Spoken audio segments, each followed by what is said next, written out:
औज़ुबिल्लाहिमिनश्शैतानिर्रजीम बिस्मिल्लाहिर्रहमानिर्रहीम अस्सलाम वालेकुम। बच्चों, मैं उम्मीद कर रहा हूँ कि आप सब लोग खैरियत से हैं और आप सबको वेलकम एक मर्तबा फिर ऑनलाइन क्लासेस में। स्टूडेंट्स, इस वीडियो लेक्चर में मैंने कंपाइल किया अपने मुख्तलिफ वीडियो लेक्चर्स को, जिसमें इनऑर्गेनिक मैंने मुख्तलिफ ऑनलाइन क्लासेस में पढ़ाया था, कंपाइल करके एक जगह आपके साथ रख दिया ताकि सुकून और इत्मीनान के साथ आप इसमें preparation of hydrogen, Castner Kellner cell, down cell, contact process, इन तमाम चीज़ों को, आईयूपीसी कॉम्प्लेक्सेस, इन तमाम को एक ही साथ पढ़ ले और इस वीडियो को देखने के बाद आपका इनऑर्गेनिक का जो पोर्शन है वो कंप्लीट होगा। बच्चों, ये वीडियो पुरानी वीडियो से कंपाइल हुई भी है, तो इसमें अगर कोई क्लास की अनाउंसमेंट है तो वो डेफिनेटली क्लास गुजर चुकी है। आपने उन अनाउंसमेंट्स पर गौर नहीं करना। कंपाइलेशन इसलिए किए ताकि आप लोग एक साथ वन गो में देख लो। इससे पहले आपने ऑर्गेनिक देख लिया, कंप्लीट रिवीजन, बेंजीन आपने देख लिया, और अब ये इनऑर्गेनिक केमिस्ट्री आपके पास मौजूद है।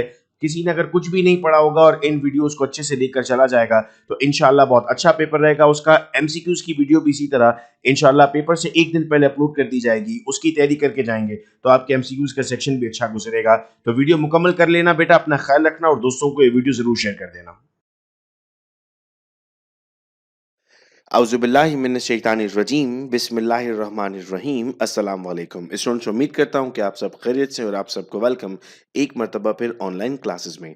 स्टूडेंट्स, आज के इस वीडियो लेक्चर में हम डिस्कस करने जा रहे हैं past 15 year papers, important questions of second year chemistry, यानी 2007 से लेकर अब तक जितने भी क्वेश्चंस पूछे जा चुके हैं, इंपॉर्टेंट क्वेश्चंस हैं, उनको आज हम डिस्कस करेंगे। अगर आपके पास इनके नोट्स नहीं हैं तो आपको इनके नोट्स व्हाट्सएप ग्रुप में भेज भी दिए गए थे, और अगर आप उस ग्रुप का हिस्सा नहीं है तो आप 033322433031 पर रब्ता करके उस ग्रुप का हिस्सा भी बन सकते हैं। इस वक्त स्क्रीन पर आप देख सकते हैं चैप्टर नंबर 1 के नोट्स हैं बेटे, जिसमें क्वेश्चन आंसर्स भी मौजूद हैं। डॉबेराइनर लॉ ऑफ ट्राइएड से लेकर हमारे पास न्यूलैंड्स लॉ ऑफ ऑक्टेव, फिर लॉथरमेयर्स क्लासिफिकेशन, उसका ग्राफ भी मौजूद है, फिर मेंडलीव्स पीरियोडिक लॉ, फिर मॉडर्न पीरियोडिक लॉ, फिर इसके बाद उसके साइलेंट फीचर्स, फिर long form of the periodic table, फिर इसके बाद types of element on the basis of electronic configuration, group और पीरियड की डेफिनेशन। जो जो सवाल इस चैप्टर से पूछा जाता है स्टूडेंट्स, वो तमाम का तमाम यहाँ मौजूद है, और फिर उसकी वीडियो एक्सप्लेनेशन लिंक भी है जो व्हाट्सएप ग्रुप में भेजा गया था।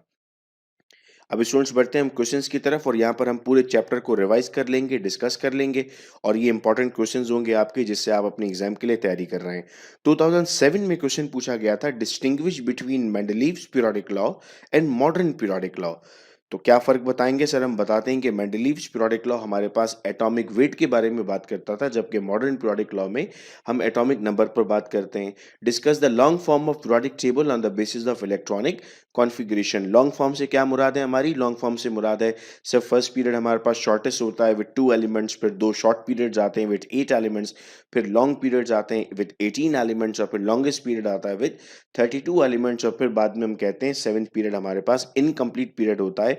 इसका रिटन आंसर आपको मिल जाएगा जो नोट्स आपके पास मौजूद थे, और अगर नहीं थे तो आप ग्रुप में ऐड हो सकते हैं।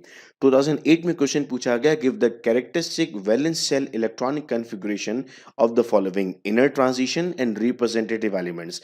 यानी अब यहाँ पर आपको ट्रांजिशन एलिमेंट्स की और रिप्रेजेंटेटिव एलिमेंट यानी एस और पी ब्लॉक की वैलेंस शेल इलेक्ट्रॉनिक कॉन्फ़िगरेशन लिखनी है, जिसमें आप एन एस करके इस्तेमाल कर रहे होते हैं, 1 2 3 नहीं लिख रहे होते। Why was Mendeleev law modified? क्यों मॉडिफाई किया गया था मेंडलीफ लॉ? सर, चूंकि आइसोटोप्स के लिए कोई स्पेस नहीं थी। 2 रीजन लिखने हैं ना हमें, और दूसरा रीजन ये था कि हमारे पास पोटेशियम और आर्गन के मास में फर्क आ रहा था। पोटेशियम 39 है, आर्गन 40 है, लेकिन 40 पहले लिखा हुआ आ रहा था और 39 बाद में आ रहा था। ये 2 वजूहात थी जिनकी वजह से आपको मेंडलीफ लॉ मॉडिफाई करना पड़ा। नोट्स जो आपके पास मौजूद हैं उसमें जो हेडिंग डली हुई है आपके पास, डिफेक्ट्स ऑफ मेंडलीफ, वो यहाँ पर आप लिख सकते हैं। 2009 में क्या सवाल किया गया students? Discuss the long form of periodic table on the basis of electronic configuration. यहाँ पर यूं समझिए सवाल रिपीट हुआ हुआ 2007 से, इसमें सेम आपको लिखना था। Write down the block period and group of the following atomic number 18, 15 and 35। इसका वीडियो लेक्चर बेटे इसी यूट्यूब चैनल पर मौजूद है, और पिछले डॉक्यूमेंट में उसका लिंक भी मौजूद था कि आप किसी भी नंबर का ब्लॉक, ग्रुप और पीरियड किस तरीके से मालूम करते हैं। इलेक्ट्रॉनिक कन्फिग्रेशन लिखनी है जिंक एटॉमिक नंबर 30 की। इलेक्ट्रॉनिक कन्फिग्रेशन की वीडियोस में हमने सीखा था कि हम किसी भी नंबर की इलेक्ट्रॉनिक कन्फिग्रेशन किस तरह कर रहे होंगे। याद रहे जिंक में आपके पास 30 है, मैं वर्बली आपको यहाँ समझा दूं 1s2 2s2 2p6 3s2 3p6 4s2 और 3d10 इलेक्ट्रॉनिक कॉन्फ़िगरेशन में हमने डिटेल में इस बात को समझा है फर्स्ट ईयर में कि हम पहले क्यों 4s फिल करते हैं और बाद में क्यों 3d फिल करते हैं 2011 में क्वेश्चन पूछा गया right the electronic configuration group period and block of the following atomic number 24 and 29 students याद रहे जब हम 24 की इलेक्ट्रॉनिक कॉन्फ़िगरेशन करते तो हमारे पास 3d4 आता है डी में जब भी 4 इलेक्ट्रॉन्स होंगे या 9 इलेक्ट्रॉन्स होंगे तो वो अनस्टेबल होता है और स्टेबल होने के लिए एक इलेक्ट्रॉन अपने नेबर से लेता है नेबर में 4s मौजूद होता है तो जब आप इसकी इलेक्ट्रॉनिक कॉन्फ़िगरेशन करते हैं तो एहतियात कीजिए कि 3d4 नहीं बल्कि 3d5 आएगा ये एक एक्स्ट्रा इलेक्ट्रॉन कौन देगा 4s देगा तो कॉन्फ़िगरेशन क्या बन जाएगी 1s2 2s2 2p6 3s2 3p6 4s1 3d5 और 29 में क्या हो जाएगी 4s1 3d10 बस इतना याद रखिए कि डी में 4 नहीं आएंगे डी में 9 नहीं आएंगे 4 होगा तो आपको 5 करना होगा एक इलेक्ट्रॉन बराबर से आपको मिलेगा 9 होगा तो आपको 10 करना होगा define electron population and periodicity of element ये डेफिनेशंस स्टूडेंट्स और नोट्स में मौजूद हैं give the advantage and defects of Mendeleev periodic table explain how modern periodic table is divided into block also write the general electronic configuration of each block यानी यहाँ पर 3 सवाल एक साथ कंबाइन करके पूछ लिए गए आपसे पहले आपको एडवांटेजेस और डिफेक्ट्स बताने मेंडलीव के फिर आपको बताना है कि आपके पास ट्रांजिशन और रिप्रेजेंटेटिव एलिमेंट्स होते हैं ट्रांजिशन में आपके पास डी और एफ ब्लॉक है रिप्रेजेंटेटिव में आपके पास एस और पी ब्लॉक है और फिर सबकी इलेक्ट्रॉनिक कॉन्फ़िगरेशन भी आपको बतानी लेकिन जनरल कॉन्फ़िगरेशन होगी जिसमें NS1 NS2 इस तरह हम जिक्र करेंगे 2012 में क्वेश्चन पूछा गया state the modern periodic law law हम याद कर चुके हैं the physical and chemical properties of the elements are the periodic function of their atomic number चूंकि मॉडर्न की हम बात कर रहे हैं कैसे डिफेक्ट्स को रिमूव किया नोट्स में ये मौजूद है लिखा हुआ write the valence shell configuration of 1a and 1b valence shell का मतलब था लास्ट कॉन्फ़िगरेशन आपको लिखनी है तो जनरल कॉन्फ़िगरेशन लिख रहे होंगे आप 4a और 4b की अगर आप इलेक्ट्रॉनिक कॉन्फ़िगरेशन नहीं समझ में आती है चैनल पर देखिए फर्स्ट ईयर की इलेक्ट्रॉनिक कॉन्फ़िगरेशन की वीडियोस भी मौजूद हैं आपके कॉन्सेप्ट्स और ज़्यादा क्लियर हो जाएंगे 2013 में क्वेश्चन पूछा गया give the valence shell configuration of the following group 2a 1b 4a 6b आप देख रहे हैं पास्ट 15 ईयर्स में बेशुमार क्वेश्चंस मौजूद हैं जिनमें जिक्र किया जा रहा है हमारे पास इलेक्ट्रॉनिक कॉन्फ़िगरेशंस का तो आपकी इलेक्ट्रॉनिक कॉन्फ़िगरेशन में बड़ी अच्छी गिरफ्त होनी चाहिए state the following law Dobereiner and Newlands law of octave presentation के साथ नोट्स आपके पास जो मौजूद होंगे उसमें सारी हेडिंग्स डली हुई और उन्हीं हेडिंग्स को हमें लिखना होता है 2014 में क्वेश्चन आया what are demerits of Mendeleev periodic classification and how it was modified नुकसान क्या था सर नुकसान हमने पढ़ा थोड़ी देर पहले आइसोटोप्स के लिए कोई जगह नहीं थी और दूसरा मेजर हमारे पास डिफेक्ट था कि एटॉमिक मास जो है वो सीक्वेंस में नहीं आ रहे थे और तीसरा डिफेक्ट था कि लैंथेनाइड्स और एक्टिनाइड्स के लिए हमारे पास स्पेस मौजूद नहीं थी मॉडिफाई कैसे किया गया सर हम एटॉमिक वेट से एटॉमिक नंबर की तरफ आए थे फिर इलेक्ट्रॉनिक कॉन्फ़िगरेशन लिखनी है Z इज इक्वल टू 30 यानी जिंक की बात की जा रही है 4s2 और 3d10 होगा 2015 में आते हैं give the characteristic valence shell electronic configuration zero group यानी 8a की लिखनी है रिप्रेजेंटेटिव यानी S और P की लिखनी है और फिर D ब्लॉक और F ब्लॉक की लिखनी है 2016 what are the types of element on the basis of electronic configuration देख रहे हैं कितना इंपॉर्टेंट क्वेश्चन है फॉरेन नोट्स में से सवाल को हम याद कर लें इस चैप्टर से ये सवाल जरूर पूछा जाता है 2017 right the electronic configuration and identify group period and block of the elements bearing the following number 17 24 29 and 49 तो 24 और 29 में अब आपको याद रहेगी ये बात कि सर D5 करना है हमें एक इलेक्ट्रॉन S से लेना होगा और 29 में क्या याद रहेगा D10 करना होगा एक इलेक्ट्रॉन S से लेना होगा state the Mendeleev's periodic law and why the law was modified पहले आपको लिखना होगा मेंडलीव का periodic law फिर आप उसके डीमेरिट्स बताएंगे और फिर मॉडिफिकेशन 2018 में पूछा गया define period and group notes में डेफिनेशन मौजूद है किसकी कॉन्फ़िगरेशन लिखनी है अल्कली मेटल्स यानी ग्रुप 1a की लिखनी है कार्बन फैमिली यानी ग्रुप 7a की लिखनी है हेलोजन यानी कार्बन फैमिली यानी ग्रुप 4a की लिखनी है हेलोजन यानी ग्रुप 7a की लिखनी है नोबल गैसेस यानी ग्रुप 8a की लिखनी है 18 में डिटेल क्वेश्चन था define modern periodic law and discuss the different blocks कौन कौन से ब्लॉक हैं सर S है P है D है और F है और 2019 में क्वेश्चंस पूछे गए state the following law Dobereiner और Newland law of octave identify the group block and period of the following Z36 है Z24 है 24 पे फौरन क्या याद आएगा आपको D क्या करना है 5 करना है और 4s में एक इलेक्ट्रॉन आएगा एंड लास्ट क्वेश्चन था right the types of elements on the basis of electronic configuration. तो चैप्टर नंबर 1 के नोट्स अब आपके पास मौजूद हैं, चैप्टर नंबर 1 की वीडियोज़ आपके पास मौजूद हैं और चैप्टर नंबर 1 की आपके पास पास 15 इयर्स मौजूद हैं। बिल्कुल ऐसे ही अब चैप्टर नंबर 2 के नोट्स आपको व्हाट्सएप कर दिए जाएँगे, पर चैप्टर 2 के पास 15 ईयर मैं आपके साथ डिस्कस कर रहा हूँगा, तो इस तरह चैप्टर वाइज़ हमारी बेहतरीन तैयारी हो रही होगी। मैं उम्मीद करता हूँ कि तमाम चीज़ें हमें बड़ी क्लियर थीं। अपने फ्रेंड्स के साथ ज़रूर शेयर कर दें ताकि बिल्कुल फ्री में इन ऑनलाइन क्लासेस से उनकी प्रिपरेशन होती रहे। बहुत शुक्रिया आप सबका इस वीडियो लेक्चर को सुनने का। अपना बहुत ख्याल रखिएगा आप सब लोग। अल्लाह हाफ़िज़।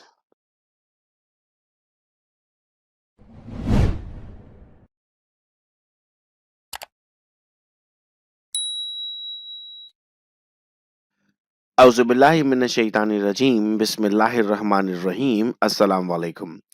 बच्चों, मैं उम्मीद करता हूँ कि आप सब खैरियत से हैं और आप सबको वेलकम एक मर्तबा फिर ऑनलाइन क्लासेस में।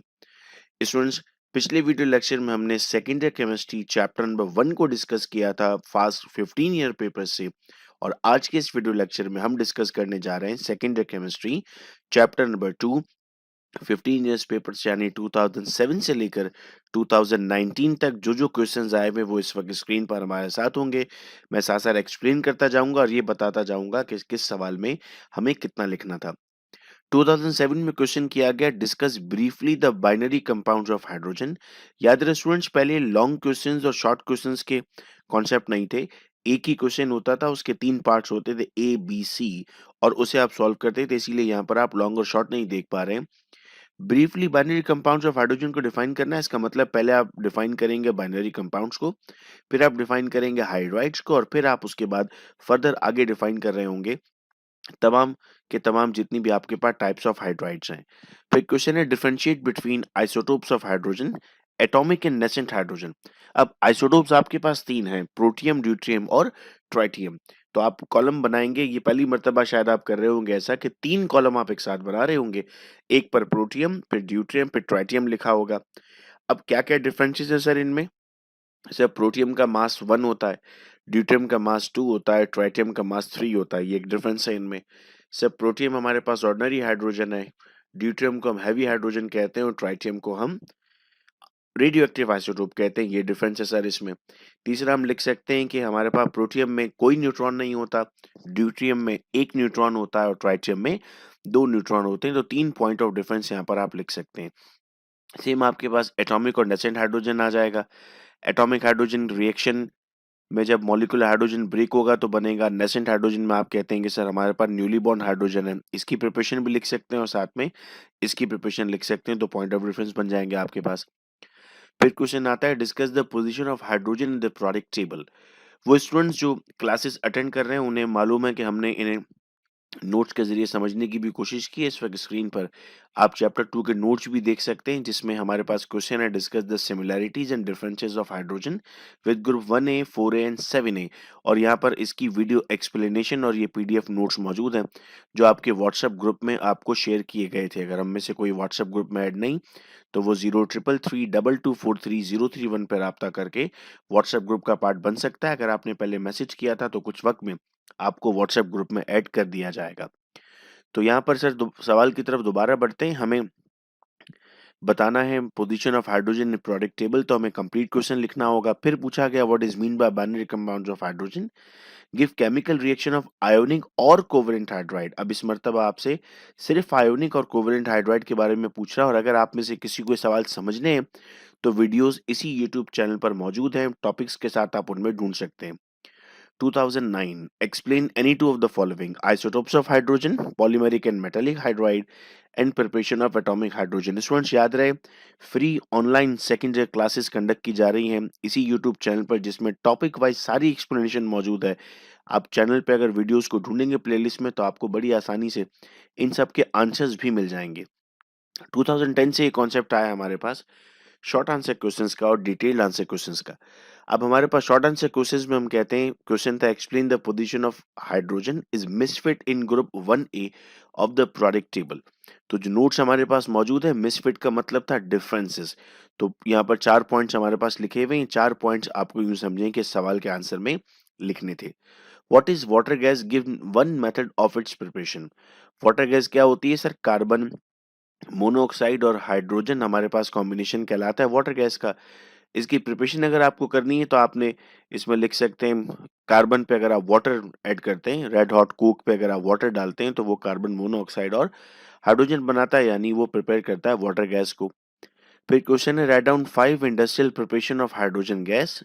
एक बार फिर नोट्स की तरफ अगर हम चलते हैं तो हमारे पास ये इंडस्ट्रियल प्रिपरेशन है। यहाँ पर आप यूट्यूब का लिंक देख सकते हैं जिसमें हम समझ सकते हैं वीडियो की मदद से कि कौन-कौन सी प्रिपरेशन के मेथड हैं। इस वक्त स्क्रीन पर आप प्रिपरेशन के मेथड्स देख सकते हैं। ये हमारे पास 5 मेथड्स लिखे हुए हैं जिनका ज़िक्र किया जा रहा है।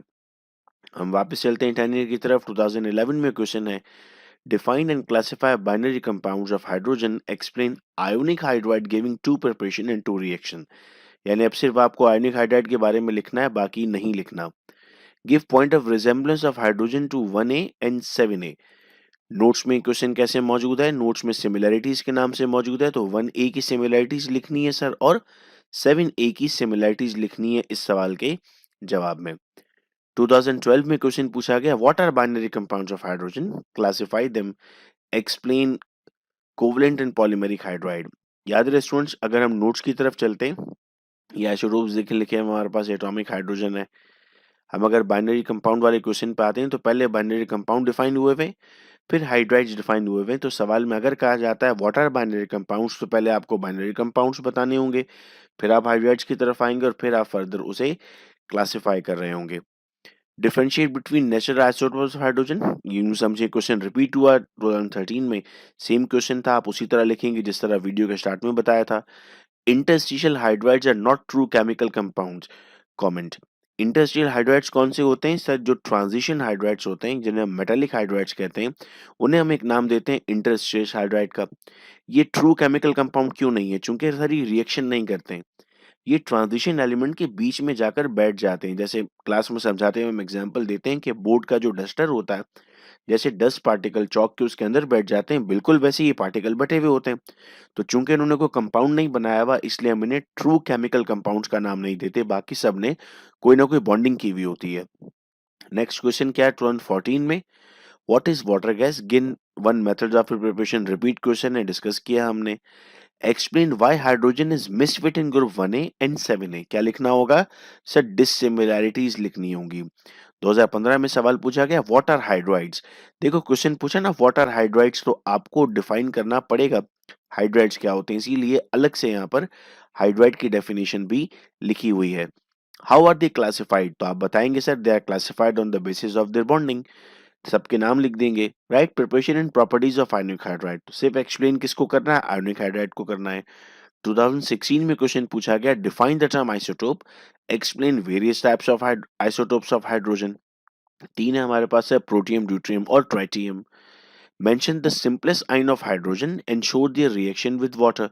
सिंपलेस्ट आयन ऑफ हाइड्रोजन क्या होगा सर? हमारे पास आयन बनेगा हाइड्रोजन का जो एक इलेक्ट्रॉन लूज करता है H+, और आप इसका जब वाटर से रिएक्शन शो करेंगे तो वो हाइड्रोनियम आयन यानी H3O पॉजिटिव बनाएगा कोऑर्डिनेट कोवलेंट बॉन्ड के तहत।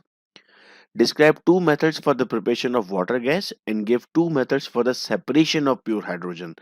अब स्टूडेंट्स पर नोट्स की तरफ आते हैं तो हमारे पास जो इंडस्ट्रियल प्रिपरेशन ऑफ हाइड्रोजन थी उसमें हमारे पास वाटर गैस बनती है, और यहाँ पर हमारे पास सेपरेशन के मेथड्स भी अलग से लिखे हुए हैं। ये नोट्स इसी तरह डिजाइन किए हुए हैं कि अगर नोट्स में से आप प्रिपरेशन करते हैं तो आपको 15 ईयर बड़े आराम से सॉल्व हो जाएगा। ये 2 मेथड्स ऑफ सेपरेशन भी बेटा यहाँ पर लिखे हुए हैं कि आप उनको -200 डिग्री सेंटीग्रेड पे कूल भी कर सकते हैं, या फिर आप उसे सोडियम हाइड्रोक्साइड से रिएक्ट भी कर सकते हैं। व्हाट्सएप ग्रुप का पार्ट बनना होगा अगर आपको, तो आप 0333224303 पे मैसेज करेंगे। मैं एक बार फिर मेंशन करता चलूं कि अगर कुछ बच्चों ने रजिस्ट्रेशन के लिए मैसेज किया था और अब तक ग्रुप में ऐड नहीं हुए तो कुछ वक्त में वो ग्रुप में ऐड हो जाएंगे। अब आते हैं सर 2017 पर। Give 4 industrial methods of preparation of hydrogen except electrolysis of water. तो 5 थे हमारे पास, उसमें से एक हटा दें, इलेक्ट्रोलिसिस ऑफ वाटर। तो 4 मेथड्स आपके पास नोट्स में मौजूद हैं। What is mean by binary compounds of hydrogen, give their classification and discuss the preparation and properties of covalent like hydride. तो आपको इसमें कोवलेंट हाइड्राइड का जिक्र करना है। 2018 what are isotopes, explain different types of isotopes, protium, deuterium और tritium. फिर question है give the similarities and dissimilarity of hydrogen with the elements for group 1A and 4A। तो 1A और 4A की क्या लिखनी है? सिमिलैरिटी भी लिखनी है और डिसिमिलैरिटी भी लिखनी है। फिर 2019 में हमारे पास है right two methods of separation of hydrogen from water gas. तो दो मेथड्स हमारे पास लिखे हुए हैं sir. Give reaction of hydrogen with the following, phosphorus या क्यूप्रिक ऑक्साइड। सर रिएक्शन लिखना है हमें फास्फोरस का और क्यूप्रिक ऑक्साइड का हाइड्रोजन के साथ, सिंपल आपको इक्वेशन लिखनी है सर। और फिर है what is mean by binary compounds of hydrogen, give their classification and discuss the preparation and properties of salt like hydride. तो स्टूडेंट्स आपने देखा कि आज के इस वीडियो लेक्चर में हमने सॉल्व किया चैप्टर नंबर 2। चैप्टर 1 हम कर चुके थे, चैप्टर 2 हम कर चुके थे। अब कमिंग वीक में चैप्टर 3 के नोट्स आपको व्हाट्सएप कर दिए जाएंगे और फिर उसके बाद चैप्टर 3 का भी हम 15 ईयर पेपर सॉल्व करेंगे। इस तरह हर चैप्टर का हमारे पास 15 ईयर पेपर मौजूद होगा, हमारी कॉपीज में हमने लिखा होगा और हमारी तैयारी बेहतरीन होगी और हम इंशाल्लाह बहुत अच्छे मार्क्स लेकर आएंगे और हम इंजीनियरिंग और मेडिकल कॉलेज एप्टीट्यूड टेस्ट में बहुत अच्छा स्कोर करेंगे। बहुत शुक्रिया बच्चों इस वीडियो लेक्चर को सुनने का। अपना बहुत ख्याल रखिएगा आप सब लोग। अल्लाह हाफिज। औज़ुबिल्लाहिमिनश्शैतानिर्रजीम बिस्मिल्लाहिर्रहमानिर्रहीम अस्सलाम वालेकुम। स्टूडेंट्स, उम्मीद करता हूं कि आप सब खैरियत से होंगे और आप सबको वेलकम एक मरतबा फिर online classes by doctor Mohammad Saqib Qureshi series में। स्टूडेंट्स, पिछली क्लासेस में हमने चैप्टर 2 स्टार्ट किया था सेकंड ईयर से और आज हम पढ़ने जा रहे हैं binary compounds of hydrogen chapter number 2। कल की क्लास में हम कुछ डेफिनेशंस एटॉमिक हाइड्रोजन की प्रॉपर्टीज और यूजेस समझ के चैप्टर नंबर 2 भी अपना कंप्लीट कर लेंगे। स्टूडेंट्स, कॉपी अगर आपने मेंटेन की हुई है डे 1 से तो आप देख रहे हैं काफी सारा काम आप कंप्लीट कर चुके हैं और आपके नोट्स भी कॉपी में ऑटोमेटिकली बनते जा रहे हैं। बाइनरी कंपाउंड्स ऑफ हाइड्रोजन क्या होते हैं सर? द कंपाउंड, पहले हम बाइनरी कंपाउंड को डिफाइन करते हैं। The compound form by two elements are called as binary compound. दो एलिमेंट से जो मिलते हैं आपस में जो कंपाउंड बनते हैं उन्हें हम नाम देते हैं बाइनरी कंपाउंड का। जैसे Fe और S मिल गया तो FeS बन गया, बाइनरी कंपाउंड है। Na और O मिल गया, बाइनरी कंपाउंड है। BeCl मिल गया, बाइनरी कंपाउंड है। अब आप अक्सर देखते हैं हाइड्राइड भी लिखा होता है साथ में। तो व्हाट इज हाइड्राइड? हम कहते हैं the compound in which hydrogen is present is called as hydride. अगर ये बाइनरी कंपाउंड हाइड्रोजन का है तो उसे हम क्या नाम देंगे सर? इसे हम हाइड्राइड का नाम देंगे। अब आइए क्लासिफिकेशन पर। Binary compounds of hydrogen is classified on the basis of their chemical bonding and the properties। किन किन बुनियाद पर क्लासिफाई कर रहे हैं हम सर? केमिकल बॉन्डिंग की बुनियाद पर भी क्लासिफाई कर रहे हैं और स्ट्रक्चर की बुनियाद पर भी क्लासिफाई कर रहे हैं। इनकी एग्जांपल्स में क्या शामिल है हमारे पास? Ionic hydride, covalent hydride, complex hydride, metallic hydride, polymeric hydride and borderline hydride. ये एक लॉन्ग क्वेश्चन आता है पेपर में तो उसी अंदाज से हम इसको पढ़ रहे हैं।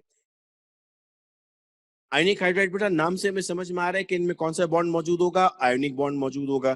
कैसे बनेंगे ये? The hydride form due to transfer of electrons of the metal of group 1a and 2a to hydrogen is called as ionic hydride. 1a और 2a के मेटल से इलेक्ट्रॉन अगर हाइड्रोजन के पास चला जाए तो ऐसे हाइड्राइड को हम नाम देंगे आयोनिक हाइड्राइड का। इसमें एक्सेप्शन लिखा हुआ है बेरिलियम और मैग्नीशियम का। ये एक्सेप्शन बेटा इसलिए है चूंकि बेरिलियम और मैग्नीशियम पॉलीमेरिक हाइड्राइड बनाता है। तो यहाँ पर एक्सेप्शन के लिए आपको एक नंबर का साइंटिफिक रीजन आता है कि why beryllium and magnesium does not form ionic hydride. तो आप जवाब लिखेंगे beryllium and magnesium forms polymeric hydride. ये इक्वेशन यहाँ पर हमारे सामने लिखी हुई है। Na+H से NaH बनेगा, Ca+H2 से CaH2 बनेगा। प्रॉपर्टीज भी लिखने के लिए आती हैं स्टूडेंट्स हमें, आइए इनको पढ़ते हैं। They are colourless, crystalline and non volatile solids. Non volatile का मतलब जो रूम टेम्परेचर पर एवापोरेट नहीं होते। They have high boiling point and melting point. चूंकि जिनमें भी आयोनिक बॉन्ड मौजूद होता है उनका मेल्टिंग और बॉइलिंग पॉइंट ज्यादा होता है। They are called as saline और सॉल्ट लाइक हाइड्राइड। चूंकि इनमें ग्रुप 1a और 2a की प्रॉपर्टीज शामिल हैं और 1a और 2a से यूजुअली हमें सॉल्ट्स मिलते हैं। They are soluble in water and insoluble in organic solvent. ये वाटर में सॉल्युबल होंगे जबकि इनऑर्गेनिक सॉल्वेंट में इनसॉल्युबल होंगे। They conduct electricity in fusion molten state. यानी अगर इन्हें हम इलेक्ट्रोलिसिस कर रहे हैं तो इन्हें फ्यूज या मोल्टन स्टेट में हमें इस्तेमाल करना होगा। केमिकली हम कहते हैं वाटर के साथ भी रिएक्ट कर सकते हैं और HCl के साथ भी रिएक्ट कर सकते हैं। तो दो मुख्तलिफ तरह के रिएक्शंस हम इनके ऑब्जर्व करते हैं। इन्हें रिड्यूसिंग एजेंट के तौर पर इस्तेमाल किया जाएगा। रिड्यूसिंग एजेंट वो होगा जो सामने वाले को रिड्यूस कर देगा और खुद बदले में ऑक्सीडाइज हो जाएगा। और इन्हें डिहाइड्रेटिंग एजेंट के तौर पर भी इस्तेमाल किया जाता है, यानी ऐसा एजेंट जो वाटर रिमूव करने के काम आएगा। सेकंड हमारी एग्जांपल है कोवेलेंट हाइड्राइड। फिर नाम से जाहिर हो रहा है कौन सा बॉन्ड होगा?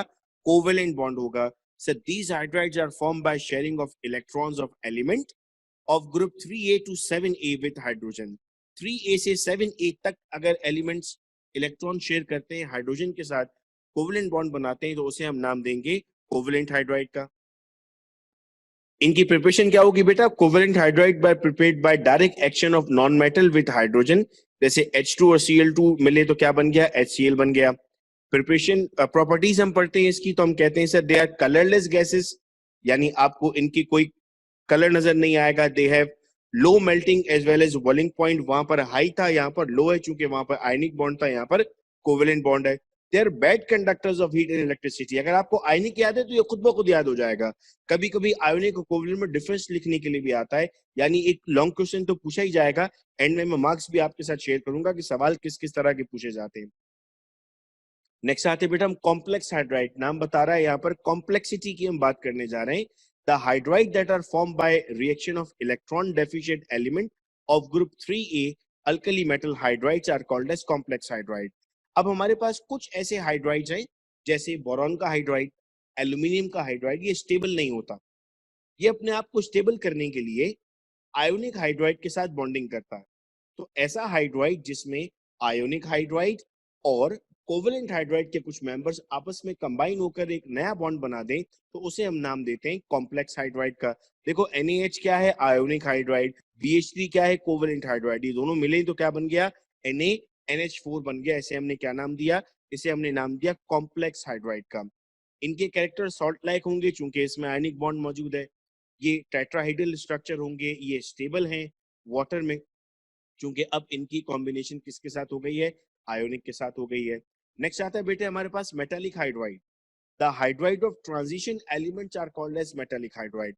अब आगे ऑर्गेनिक में जितनी भी हम इक्वेशंस पढ़ेंगे, उसमें हम ये पढ़ेंगे कि हम हाइड्रोजन जब भी चाहिए तो कुछ मेटल्स का इस्तेमाल करेंगे, जैसे निकल या प्लैटिनम का इस्तेमाल करेंगे, जिंक का इस्तेमाल करेंगे। ये सब कहलाते हैं बेटा ट्रांजिशन एलिमेंट्स। हमने चैप्टर नंबर 1 में पढ़ लिया है कि जो डी और एफ ब्लॉक के एलिमेंट्स होते हैं उन्हें हम ट्रांजिशन का नाम देते हैं। इनके अंदर हाइड्रोजन छुपा हुआ होता है जो हीट के टेम्परेचर देने के बाद बाहर निकलता है। ऐसे हाइड्राइड को हम क्या नाम दे रहे हैं? मेटालिक हाइड्राइड का नाम दे रहे हैं। इसकी एग्जांपल बेटा बिल्कुल इस तरह समझो, पहले चौक और डस्टर हुआ करते थे, तो डस्टर को आप दूर से देखते थे तो इतना चौक का डस्ट आपको नजर नहीं आता था, लेकिन जब उसको हम मारते हैं तो उसमें से बहुत ज्यादा चौक निकलती है। तो उसे बिल्कुल यूं समझ लो कि जो बड़ा पीस है वो ट्रांजिशन एलिमेंट है, और उसके अंदर जो डस्टर की हम बात कर रहे हैं, डस्ट की हम बात कर रहे हैं, वो हाइड्रोजन है। They are solid in nature, they do not fulfil the laws of chemical combination. क्योंकि उसका तो मतलब ये होता है कि रिएक्ट कर ले, ये तो उसमें बैठा हुआ होता है। ये रिड्यूसिंग एजेंट के तौर पे इस्तेमाल किया जाएगा।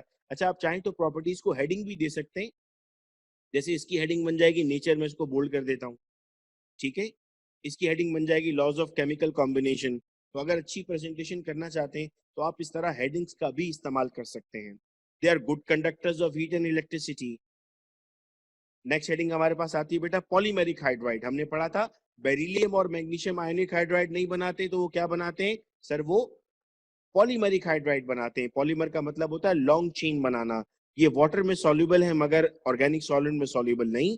ये व्हाइट सॉलिड्स है। प्रॉपर्टीज तो बिल्कुल कैसी होंगी? प्रॉपर्टीज इनकी आयोनिक जैसी होंगी। लास्ट आता है बेटा हमारे पास बॉर्डर लाइन हाइड्राइड।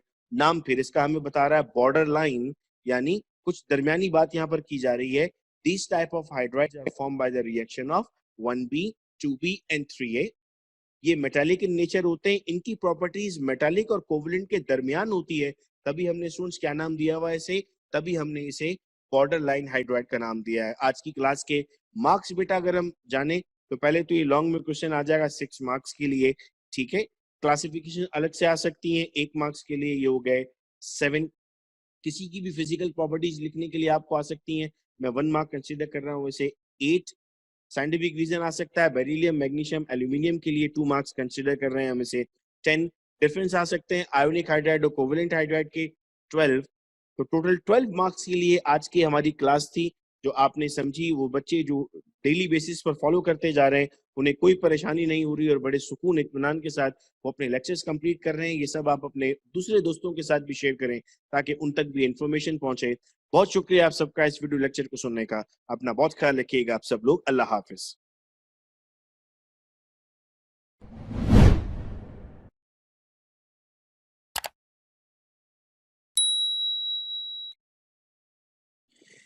औज़ुबिल्लाहिमिनश्शैतानिर्रजीम बिस्मिल्लाहिर्रहमानिर्रहीम अस्सलाम वालेकुम। स्टूडेंट्स, उम्मीद करता हूं कि आप सब खैरियत से होंगे और आप सबको वेलकम एक मरतबा फिर ऑनलाइन क्लासेस में। स्टूडेंट्स, पिछले वीडियो लेक्चर में हमने हाइड्रोजन की पोजीशन को डिस्कस किया था और आज की वीडियो लेक्चर में हम इस चैप्टर से दो और सवाल सॉल्व करेंगे, इंडस्ट्रियल प्रिपरेशन ऑफ हाइड्रोजन और इसके साथ आइसोटोप्स ऑफ हाइड्रोजन। इसी तरह हम अपने तमाम लेक्चर्स को कंटिन्यू कर रहे होंगे। स्टूडेंट, ये क्वेश्चन हमें पूछा जाता है लॉन्ग में, डिस्क्रिप्टिव क्वेश्चन है कि आप इंडस्ट्रियल प्रिपरेशन ऑफ हाइड्रोजन बताएं, और अगर शॉर्ट में पूछा जाता है तो हम सिर्फ इसमें नेम लिख देते हैं, हेडिंग्स के पूरी पूरी इक्वेशंस को नहीं लिखते। तो आइए पढ़ते हैं एक एक करके इन इक्वेशंस को। इक्वेशंस उसी वक्त आपको अच्छे से याद हो सकती हैं जब आपने उन इक्वेशंस को ठीक तरीके से समझा होगा। इंडस्ट्रियल प्रिपरेशन ऑफ हाइड्रोजन आपकी मेन हेडिंग है, उसमें आप लिख रहे हैं hydrogen can be prepared by the following methods. याद रहे स्टूडेंट्स कि हम नोट्स भी अपने साथ साथ फॉर्मुलेट करते जा रहे हैं, तो हमारे लिए बहुत इंटरेस्टिंग होगा ये कि हम इसको वीडियो को पॉज करते करते नोट भी करते जाएं नोट्स को। पहला मेथड है sir by the electrolysis of water. Lysis मतलब है ब्रेक डाउन। किसकी मौजूदगी में ब्रेक डाउन? इलेक्ट्रिसिटी की मौजूदगी में ब्रेक डाउन क्या कहलाएगा? इलेक्ट्रोलाइसिस कहलाएगा। The water is a non electrolyte, due to this reason the electrolysis of water is impossible. So to make the water electrolyte, we have to add few drops of any acid or base, then it will become an electrolyte and allow to pass the current. ये आपके पास एक number का scientific reason आता है, आपको मालूम होगा। वैसे तो हम लास्ट में डिटेल में साइंटिफिक रीजंस पढ़ेंगे, लेकिन हम जान लेते हैं कि ये भी पेपर में साइंटिफिक रीजन आते हैं, तो हमें पता होना चाहिए। रीजन आ जाता है कि वाटर का इलेक्ट्रोलिसिस आप कैसे करते हैं जबकि वो नॉन इलेक्ट्रोलाइट है। तो हम कहते हैं कि हम उसमें कुछ एसिड या बेस के ड्रॉप ऐड कर देंगे जिसकी वजह से वो इलेक्ट्रोलाइट बन जाएगा। When the electric current is passed through the water, it dissociate into ions which move towards different electrodes. ठीक है।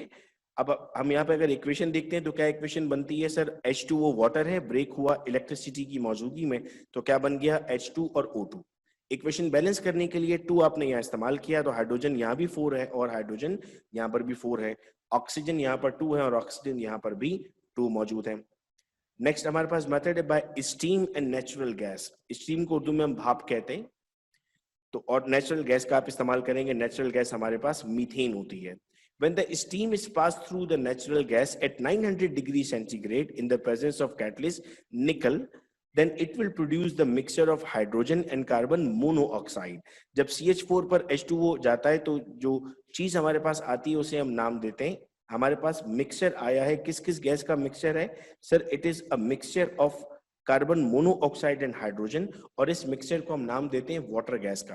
तो एक नंबर के एमसीक्यू में हमसे पूछा जाता है what is the formula of water gas. तो वाटर गैस का फॉर्मूला है कार्बन मोनोऑक्साइड प्लस हाइड्रोजन।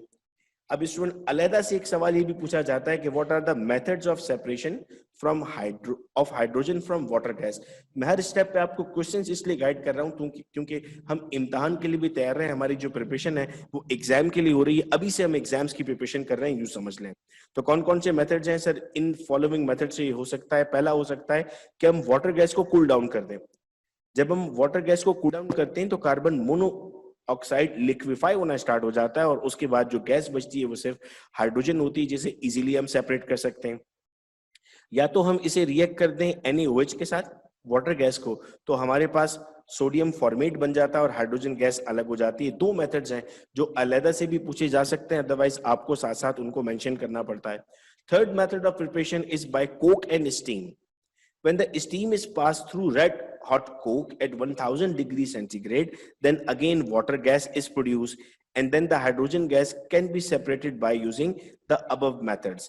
जब रेड हॉट कोक पर वाटर गिरेगा तब भी हमारे पास क्या चीज बनेगी सर? तब भी हमारे पास कार्बन मोनोऑक्साइड और हाइड्रोजन गैस बन जाती है। और ये क्या बनती है सर? ये वाटर गैस बन गई। एक बार फिर वाटर गैस को सेपरेट कैसे करेंगे? ऊपर दिए हुए मेथड से हम इनको सेपरेट कर सकते हैं। चौथा मेथड क्या होगा sir? By thermal decomposition of methane.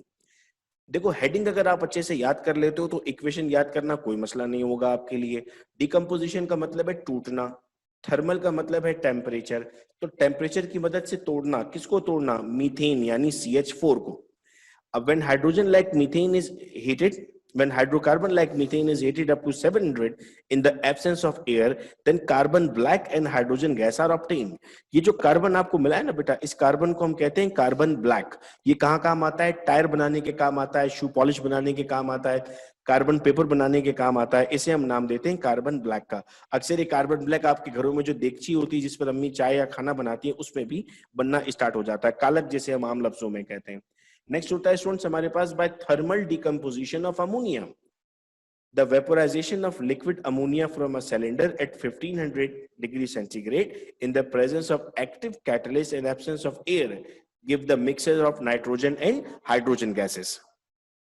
तो नेक्स्ट मेथड बेटा जैसे हमने अभी डिस्कस किया, हमारे पास है by thermal decomposition of ammonia, जिसमें हम कहते हैं अमोनिया डिकम्पोज होगा तो हमें नाइट्रोजन और हाइड्रोजन मिलेगा। इक्वेशन बैलेंस बहुत जरूरी है, याद रहे एग्जाम में जब हम कोई भी इक्वेशन लिखेंगे तो उसका बैलेंस होना बेहद जरूरी है। नेक्स्ट क्वेश्चन स्टूडेंट्स हमारे पास आता है आइसोटोप्स का। आइसोटोप्स क्या होते हैं सर? हम कहते हैं sir the atoms having same atomic number but different atomic mass are called as isotopes. Isotopes बेशुमार एलिमेंट्स के हैं। आइसोटोप्स नाइट्रोजन के भी हैं, ऑक्सीजन के भी हैं, कार्बन के भी हैं। हम यहाँ पर बात कर रहे हैं हाइड्रोजन के आइसोटोप्स की। तो हाइड्रोजन के बेटे 3 आइसोटोप्स हमारे पास, प्रोटियम, ड्यूट्रियम एंड ट्राइटियम। इनको तीनों को डिफाइन करते हैं सर।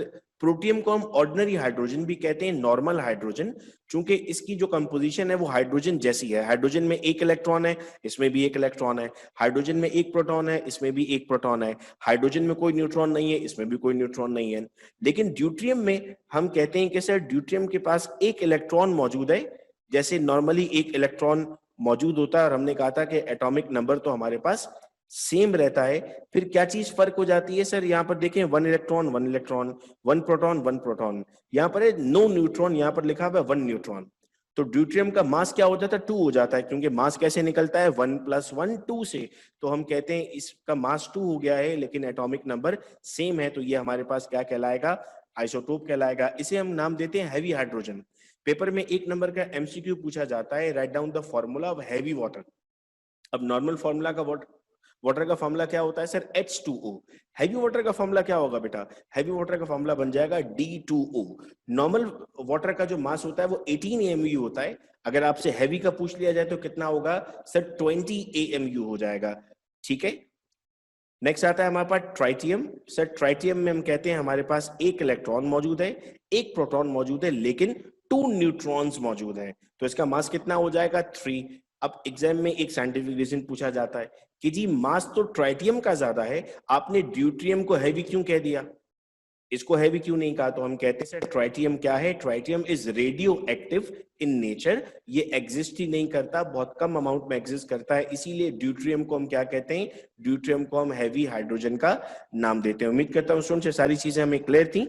इसे इंशाल्लाह हम अपने अगले वीडियो लेक्चर में कंटिन्यू करेंगे। इस वीडियो लेक्चर को शेयर कीजिएगा अपने फ्रेंड्स के साथ। बहुत शुक्रिया आप सबका। अल्लाह हाफिज।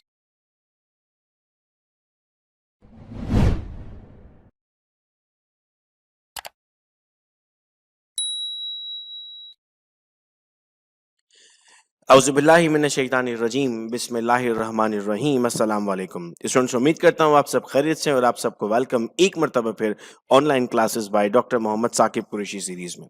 बच्चों आज की क्लास में हम एक क्वेश्चन पढ़ने जा रहे हैं, extraction of molten sodium chloride, या फिर सवाल इस तरह पूछा जाता है, explain the preparation of sodium by Down cell. तो ये आपके पास एक लॉन्ग क्वेश्चन आता है जिसमें आपको डायग्राम भी बनानी पड़ती है और साथ में इसके साइंटिफिक रीजंस भी आते हैं, वो हम आज की क्लास में डिस्कस करेंगे। याद रहे स्टूडेंट्स के चैप्टर नंबर 1 और चैप्टर नंबर 2 हम कंप्लीट कर चुके हैं और उनकी वीडियोस इसी चैनल की प्लेलिस्ट में मौजूद है। अगर आपने वो नहीं देखी तो वो भी देख लें, ताकि साथ साथ आपकी प्रिपरेशन चलती रहे। तो पहले हेडिंग आप लगाएंगे metallurgy of sodium. Sodium is obtained by molten sodium chloride by Down cell.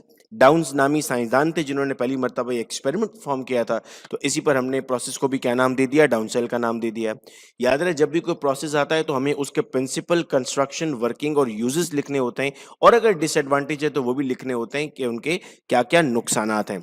तो हम कहते हैं sir the basic principle of Down cell is electrolysis, of molten sodium chloride. मैं यहाँ पर इसे बोल्ड भी कर देता हूँ, अंडरलाइन भी कर देता हूँ, चूंकि ये बेसिक प्रिंसिपल है। आप भी जब लिखें तो कोशिश कीजिएगा इसे मार्कर से लिख दें कि आप क्या करने जा रहे हैं, सोडियम क्लोराइड का इलेक्ट्रोलाइसिस करने जा रहे हैं। अब इस वक्त स्क्रीन पे स्टूडेंट्स हम देख सक रहे हैं, हमारे पास डायग्राम मौजूद है डाउन सेल की, जिसमें कैथोड मौजूद है, एनोड मौजूद है। यहाँ पे सोडियम कलेक्ट हो रहा है और यहाँ पर हमारे पास क्लोरीन कलेक्ट हो रहा है। आप देख रहे हैं कि कैथोड और एनोड को सेपरेट किया गया है by the help of diaphragm, ताकि मिक्सिंग ना हो सोडियम की और क्लोराइड की। ये पेपर में सवाल पूछा जाता है कि हम कैसे प्रिवेंट करते हैं सोडियम और क्लोराइड की मिक्सिंग को। तो जवाब अभी हम डिस्कस करते हैं कंस्ट्रक्शन में। तो कंस्ट्रक्शन में क्या लिखा हमने, this system is made up of iron graphite in the centre that is used to collect the chlorine gas. This system contain a cathode, और कैथोड किससे मिलकर बना होगा सर, कैथोड कॉपर या आयरन से मिलकर बना होगा। सेंटर में आप एनोड देख रहे हैं, ये आयरन ग्रेफाइट है आपके पास, और यहाँ पर आप कैथोड देख रहे हैं, यहाँ पर ये आपके पास सोडियम कलेक्ट करने के लिए मौजूद है। ये या तो कॉपर का बना होगा या फिर आयरन का बना होगा। They both are separated by iron gauze to prevent sodium and chloride. हमने अभी कहा था कि सर सोडियम और क्लोराइड आपस में मिक्स ना हो जाएं, तो बीच में हमारे पास क्या मौजूद होगा, बीच में हमारे पास आयरन गॉस मौजूद होगा। सर वर्किंग क्या है इसकी, हम कहते हैं NaCl इस्तेमाल किया जा रहा है, और NaCl का जो मेल्टिंग पॉइंट है वो कितना होता है, 801 डिग्री सेंटीग्रेड। 801 का मतलब ये है कि ये बहुत ज़्यादा टेम्परेचर है। ये टेम्परेचर पहुंचने के लिए बहुत ज़्यादा वक्त लग सकता है, बहुत हीट देनी पड़ती है। तो हम क्या करते हैं सर, हम उसमें कैल्शियम क्लोराइड ऐड कर देते हैं, और कैल्शियम क्लोराइड इस टेम्परेचर को 600 तक डिक्रीज कर देता है। एग्जाम में साइंटिफिक रीजन पूछा जाता है, how we decrease the temperature of sodium chloride, तो जवाब होगा by the addition of calcium chloride. हम साथ साथ रीजन बेटा इसलिए डिस्कस करते जा रहे हैं ताकि हमारे जहन में बिल्कुल क्लियर रहे कि एग्जाम में क्या क्या किस तरह के सवाल पूछे जा सकते हैं। इलेक्ट्रोलिसिस होगा तो क्या होगा सर, NaCl आयोनाइज होगा, दो आइंस बनेंगे सोडियम और क्लोराइड आइन। सोडियम पॉजिटिव चार्ज होगा और क्लोराइड नेगेटिव होगा। पॉजिटिव किसके पास भागता है सर, पॉजिटिव भागता है नेगेटिव एंड पर, और नेगेटिव भागता है पॉजिटिव एंड पर। यानी सोडियम भागेगा कैथोड के पास और क्लोराइड आइन जाएगा एनोड के पास। अब हम रिएक्शन को देखते हैं और इस बात को समझते हैं। देखें ये NaCl था, आयोनाइज हुआ, Na पॉजिटिव और Cl नेगेटिव बन गया, ठीक है।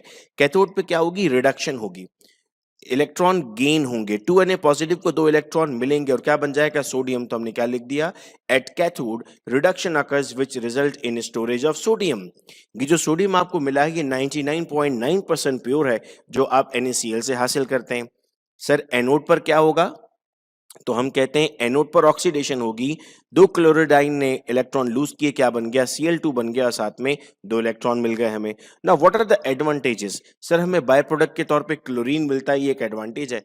और हम जब इसे मोल्टन फॉर्म में लेकर आते हैं, लिक्विड फॉर्म में लेकर आते हैं, तो हम इसका टेम्परेचर डिक्रीज कर देते हैं कैल्शियम क्लोराइड ऐड करके, तो हमारे लिए फायदा हो जाता है ये।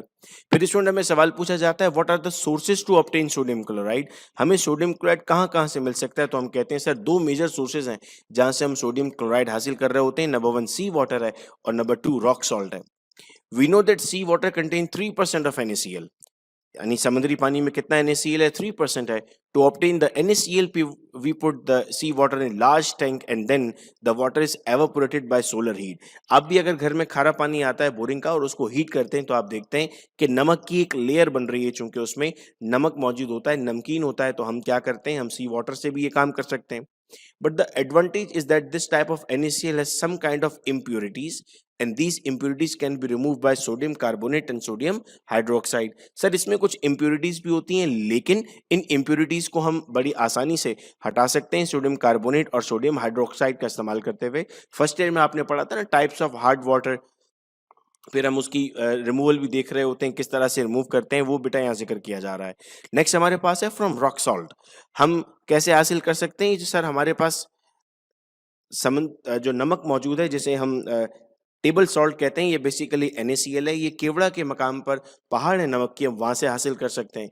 नमक के फायदे क्या होते हैं, कभी कभी अलहदा से भी लिखने को आता है, what are the uses of this salt. तो salt is necessary for our diet. खाना जितना ही अच्छा क्यों ना बना हो, जितने मसाले क्यों ना इस्तेमाल किए जाएं, अगर उसमें नमक का इस्तेमाल नहीं करेंगे तो खाने में टेस्ट नहीं आता। तो हम कहते हैं दिस इज वेरी नेसेसरी।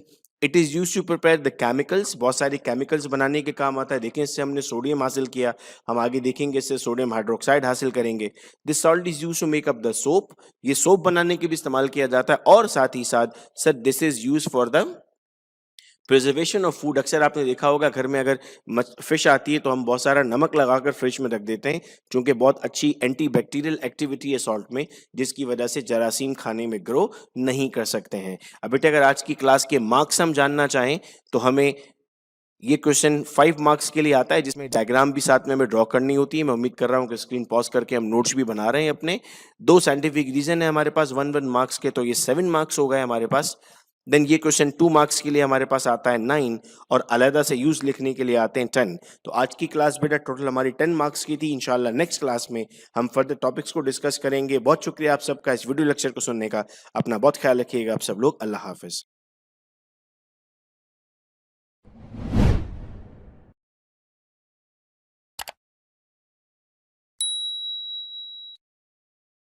औज़ुबिल्लाहिमिनश्शैतानिर्रजीम बिस्मिल्लाहिर्रहमानिर्रहीम अस्सलाम वालेकुम। स्टूडेंट्स उम्मीद करता हूँ कि आप सब खैरियत से हैं और आप सबको वेलकम एक मरतबा फिर online classes by doctor Mohammad Saqib Qureshi series में। स्टूडेंट्स कल की क्लास में हमने पढ़ा था डाउन सेल और आज की क्लास में हम पढ़ने जा रहे हैं कास्टनर केल्नर सेल। एग्जाम में क्वेश्चन पूछा जाता है explain construction and working of Castner Kellner cell और how sodium hydroxide is obtain from sodium chloride. तो आइए सवाल को जानते हैं। बच्चों याद रहे कि हम नोट्स भी अपने साथ साथ कॉपी करते जा रहे हैं। वीडियो को पॉज करके आप नोट्स भी बनाते रहेंगे और आप देखिए अपने पीछे काम हुआ हुआ 3 चैप्टर्स तकरीबन हम कंप्लीट कर चुके हैं और इसी तरह हम अपने पूरे सिलेबस को कंप्लीट करेंगे। स्टूडेंट हमारे पास क्वेश्चन है, जवाब हम शुरू करेंगे, हेडिंग लगाएंगे सोडियम हाइड्रोक्साइड और कास्टिक सोडा। याद रहे सोडियम हाइड्रोक्साइड को कॉमन नेम हम कास्टिक सोडा का दे रहे होते हैं। हम एंड में मार्क्स हासिल करेंगे कितने उसके हम काउंट करेंगे जब हम इस क्लास को एंड करेंगे। प्रिपरेशन की हेडिंग आएगी, हम लिखेंगे सोडियम हाइड्रोक्साइड और caustic soda is prepared by Kellner cell process. What is the principle? Sir जो प्रिंसिपल डाउन सेल का था वही प्रिंसिपल यहाँ भी फॉलो हो रहा है। The basic principle of Castner Kellner cell is electrolysis. Construction यानी किन किन चीजों से मिलकर बना होगा? This cell consist of steel trough with lined ebonite. याद रहे स्टूडेंट्स कि हम वाटर का इस्तेमाल करने जा रहे हैं, हम इलेक्ट्रिसिटी का इस्तेमाल करेंगे, हम सॉल्ट का इस्तेमाल करेंगे, तो हम आयरन इस्तेमाल नहीं कर सकते, बिकॉज अगर आयरन इस्तेमाल करेंगे तो रस्टिंग का प्रॉब्लम आ सकता है। हमने यहाँ पर स्टील का इस्तेमाल किया। देन हम कहते हैं एनोड और कैथोड में याद होना चाहिए सर टाइटेनियम को एज अ एनोड इस्तेमाल किया जाएगा और मर्क्यूरी को एज अ कैथोड इस्तेमाल किया जाएगा। हमें ये बात मालूम है कि mercury is the liquid metal, only liquid metal, तो यहां पर इस कैथोड को हम एक और नाम देते हैं फ्लोटिंग कैथोड। तो हमें एग्जाम में पूछा जाता है एमसीक्यू में which of the following can be use as a floating cathode, तो हम जवाब देते हैं mercury can be use as a floating cathode. Working क्या होगी? ब्राइन हमारे पास कंसेंट्रेटेड सॉल्यूशन होता है NaCl का, हम कहते हैं उस ब्राइन से इलेक्ट्रिसिटी पास होगी। जैसे ही ब्राइन से इलेक्ट्रिसिटी पास होगी NaCl आयोनाइज होना स्टार्ट हो जाएगा। किस किस में आयोनाइज होगा? सर क्लोरीन का आयन बनेगा और सोडियम का आयन बनेगा। क्लोरीन का आयन नेगेटिव होगा और सोडियम का आयन पॉजिटिव होगा। पॉजिटिव आयन कहाँ जाएगा? कैथोड की तरफ, और नेगेटिव आयन कहाँ जाएगा? एनोड की तरफ। जैसे ही क्लोरीन एनोड की तरफ जाएगा वहां पर वो इलेक्ट्रॉन लूज करेगा, चूंकि उसके पास एक्स्ट्रा इलेक्ट्रॉन है आयन के पास, तो वो क्या बन जाएगा? क्लोरीन की गैस बनेगी और एवापोरेट हो जाएगी। अब आइए सोडियम पर। सोडियम पर पॉजिटिव चार्ज है तो कहां जाएगा? सर सोडियम जाएगा कैथोड पर। कैथोड क्या है? मरकरी। यहां पर सोडियम और मरकरी आपस में मिलकर अमलगम बनाएंगे, एक ऐसा स्ट्रक्चर बनाएंगे जिसे आप सॉलिड नहीं कह सकते, लिक्विड नहीं कह सकते। एक आपके पास स्ट्रक्चर बन गया जिन्हें बहुत आसान लफ्जों में अगर मैं आपको समझाऊं तो बारिश के बाद जिस तरह का सड़कों पर आप कीचड़ दिख रहे होते हैं, ऐसा अमलगम बन जाता है। अब इस अमलगम से आपको सोडियम अलहदा करना है, चूंकि इसमें सोडियम मर्क्यूरी के साथ मिक्स हो चुका है। आप उस पर वाटर का स्प्रे करते हैं। जब आप वाटर स्प्रे करते हैं तो H2O का जो OH है वो सोडियम से रिएक्ट करता है और क्या बन जाता है? NaOH। मर्क्यूरी रिएक्ट नहीं करता, वो अलग हो जाता है और हाइड्रोजन गैस लिबरेट होती है। तो इस तरह आपके पास सोडियम हाइड्रोक्साइड आ जाता है। आइए इक्वेशन से इस बात को समझते हैं। तो जनरल इक्वेशन क्या बनेगी? 2NaCl का इलेक्ट्रोलिसिस किया तो Na और क्लोरीन मिले। एनोड पे हमने कहा क्या हुआ? सर इलेक्ट्रॉन लूज हुए। कैथोड पे क्या हुआ? इलेक्ट्रॉन गेन हुए, लेकिन क्या बन गया? Sodium mercury amalgam. अब आपने क्या किया? अब आपने नेक्स्ट चैम्बर पे वाटर स्प्रे किया। H2O को HOH में हम ब्रेक कर देंगे। HOH में जैसे ही ब्रेक हुआ तो H2 अलग हो गया और OH ने रिएक्ट किया सोडियम के साथ। तो हमारे पास क्या बन जाता है? सर हम कहते हैं हमारे पास अब यहाँ पर जो चीज बन गई है उसे हम कह रहे हैं सोडियम हाइड्रोक्साइड। अब आइए एडवांटेजेस पर। क्या क्या फायदे हैं इस मेथड के? सर ये मेथड बहुत ज्यादा सस्ता है, चूंकि इसके लिए जो हम चीज इस्तेमाल कर रहे हैं वो तकरीबन मुफ्त में मिलती है। सोडियम क्लोराइड महंगा नहीं है, अगर कोई और हम चीज़ इस्तेमाल कर रहे होते तो वो महंगी पड़ती। हमें इससे बहुत प्योर प्रोडक्ट मिलता है, साथ में हमें क्लोरीन अलहदा मिलती है, हाइड्रोजन अलहदा मिलता है, तो हमारे लिए बाय प्रोडक्ट भी काम आ सकते हैं, क्लोरीन गैस भी इस्तेमाल की जा सकती है मुख्तलिफ जगहों पर। लेकिन कुछ नुकसानात हैं। इस मेथड के लिए बहुत ज़्यादा इलेक्ट्रिसिटी की ज़रूरत है और आप जानते हैं इलेक्ट्रिसिटी बहुत ज़्यादा कीमती है। अगर इलेक्ट्रिसिटी बहुत ज़्यादा इंडस्ट्रीज़ में इस्तेमाल होना स्टार्ट हो जाएगी तो रेजिडेंशियल एरिया में इलेक्ट्रिसिटी नहीं मिलेगी। दूसरा मसला ये है कि मर्क्यूरी एनवायरनमेंट को पॉल्यूट करता है। जब आप ये रिएक्शन करते हैं तो उसमें कुछ मर्क्यूरी एस्केप आउट भी होता है जो आपके एनवायरनमेंट को बहुत ज़्यादा पॉल्यूट कर सकता है। एग्जाम में अलहदा से भी लिखने को आते हैं बेटा एडवांटेजेस डिसएडवांटेजेस, अगर नहीं तो वो लॉन्ग में तो आपको लिखने ही होते हैं। अब आइए फिजिकल प्रॉपर्टीज पर। सोडियम हाइड्रोक्साइड व्हाइट सॉलिड है। कुछ बच्चे यहाँ पर चौंकते हैं कि सर हमने तो लैब्स में देखा था कि ये लिक्विड फॉर्म में था, आप कह रहे हैं कि ये सॉलिड है। बेटा छोटे छोटे पैलेट्स होते हैं इनके, जिससे आपको डिसॉल्व करके सॉल्यूशन बनाना होता है। आपको पता रहे कि सोडियम हाइड्रोक्साइड सॉलिड फॉर्म में होती है, लिक्विड में नहीं। बिल्कुल वैसे ही जैसे HCl लिक्विड नहीं गैस फॉर्म में होता है। आपने 9th क्लास में बनाया था ना, HCl गैस फॉर्म में बनता है, फिर आप उसमें वाटर डाल के लिक्विड बना रहे होते हैं। आपको ये सारी चीजें पता होनी चाहिए, क्योंकि कल आप भी हो सकता है टीचिंग प्रोफेशन में आएंगे तो आप अपने स्टूडेंट्स को बेहतर गाइड कर सकेंगे। ये ट्रांसलूसेंट है, यानी प्रॉपर आप इसके आर पार नहीं देख सकते, और ये मॉइस्चर को बहुत जल्दी एब्जॉर्ब कर लेता है।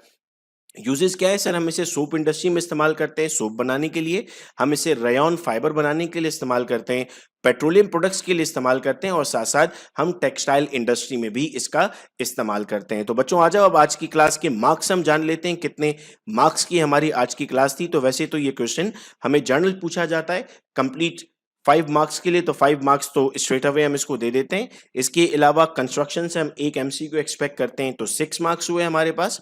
उसके अलावा हम एक्सपेक्ट करते हैं कि हमसे ये पूछा जाएगा कि सोडियम मर्करी अमलगम को कैसे सेपरेट किया जाता है वाटर ऐड करके, तो उसको हम 1 मार्क दे देते हैं। 7 मार्क्स देते हैं। एडवांटेजेस और डिसएडवांटेजेस 2 मार्क्स के अलग से पूछे जा सकते हैं।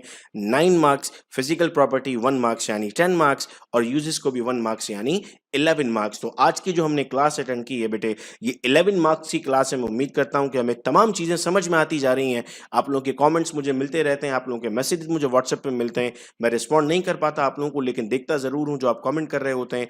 इस वीडियो लेक्चर को फ्रेंड्स के साथ शेयर कीजिएगा ताकि उनके पास भी ये नोट्स मिलते रहें। अपना बहुत ख्याल रखिएगा आप सब लोग। अल्लाह हाफिज़। औज़ुबिल्लाहिमिनश्शैतानिर्रजीम बिस्मिल्लाहिर्रहमानिर्रहीम अस्सलाम वालेकुम। स्टूडेंट्स, उम्मीद करता हूँ कि आप सब खैरियत से होंगे और आप सबको वेलकम एक मरतबा फिर online classes by doctor Mohammad Saqib Qureshi series में। बच्चों आज के इस वीडियो लेक्चर में हम कुछ शॉर्ट नोट्स पढ़ने वाले हैं, जिसमें सबसे पहला शॉर्ट नोट है हमारे पास, short note on magnesium sulphate. Magnesium sulphate जिसका फॉर्मूला है MgSO4। ये नेचर में काइसेराइड की फॉर्म में अवेलेबल होता है, that is MgSO4.H2O। It is prepared bye the reaction of sulphuric acid on magnesium metal, oxide, hydroxide और carbonate.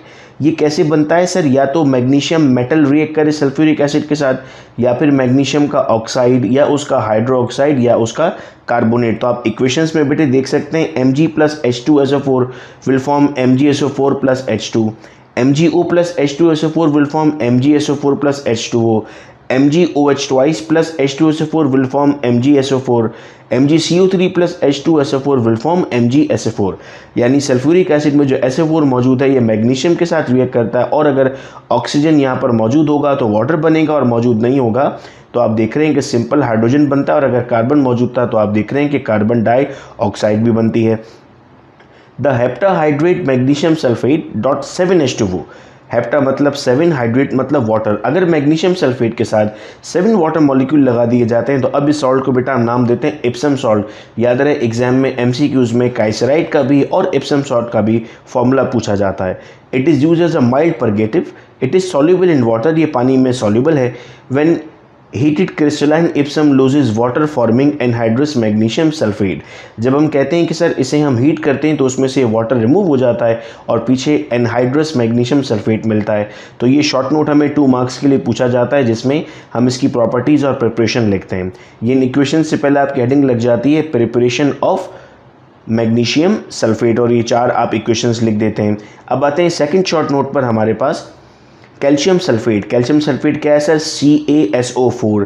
Calcium sulphate occur in nature as anhydride. It also occur as dihydride, यानी without water molecule भी मिलेगा और with water molecule भी मिलेगा। Calcium sulfate is sparingly soluble and produce permanent hardness in water. Sir आप basic classes में हम पढ़ते हैं कि दो तरह की हार्डनेस होती है, टेम्पररी हार्डनेस और परमानेंट हार्डनेस। तो ये क्या कॉज करता है सर? ये permanent hardness of water cause करता है। जब जिप्सम यानी CaSO4.2H2O, तीसरा फॉर्मूला आज की क्लास का हो गया, 3 मार्क्स के MCQs पूछे जाते हैं। जब जिप्सम को हम हीट करते हैं 100 डिग्री सेंटीग्रेड पर, तो वो वाटर ऑफ क्रिस्टलाइजेशन को लूज करता है। याद रहे स्टूडेंट्स, जो पॉइंट के बाद वाटर लिखा हुआ है इसे हम नाम देते हैं वाटर ऑफ क्रिस्टलाइजेशन। तो ये इस वाटर ऑफ क्रिस्टलाइजेशन को लूज करता है और हम कहते हैं कन्वर्ट हो जाता है कैल्शियम सल्फेट हेमीहाइड्रेट पर, यानी हाफ वाटर मॉलिक्यूल पर। और स्टूडेंट्स, इस हाफ वाटर मॉलिक्यूल को हम नाम देते हैं प्लास्टर ऑफ पेरिस का। यानी अगर आपसे चौथा फॉर्मूला पूछा जाए प्लास्टर ऑफ पेरिस का, तो जवाब होगा CaSO4.1/2H2O। यानी इक्वेशन यहाँ पर लिखी हुई है। एग्जाम में 1 नंबर के लिए बेटा इक्वेशन पूछी जाती है, write down the equation for the formation of plaster of Paris. तो हम कहते हैं सर CaSO4.2H2O को हम 100 डिग्री सेंटीग्रेड पर जब हीट करते हैं तो फॉर्मूला बनता है CaSO4 यानी एक CaSO4 के साथ कितने वाटर ऑफ क्रिस्टलाइजेशन होंगे? हाफ मॉलिक्यूल होगा। At higher temperature, gypsum loses all the water of crystallization to give anhydrous calcium sulfate. अभी जो एनहाइड्रस कैल्शियम सल्फेट है इसकी क्या प्रॉपर्टीज़ हैं sir? Anhydrous calcium sulphate and gypsum being the source of sulphur dioxide are use in the manufacturing of sulphuric acid. Sir इसे sulphuric acid के तौर बनाने के लिए हम इस्तेमाल करते हैं चूँकि इसमें SO4 मौजूद है। Gypsum is also use in making of cement. आप यूजली सीमेंट देख रहे होते हैं, उसको बनाने के लिए भी जिप्सम की ज़रूरत है।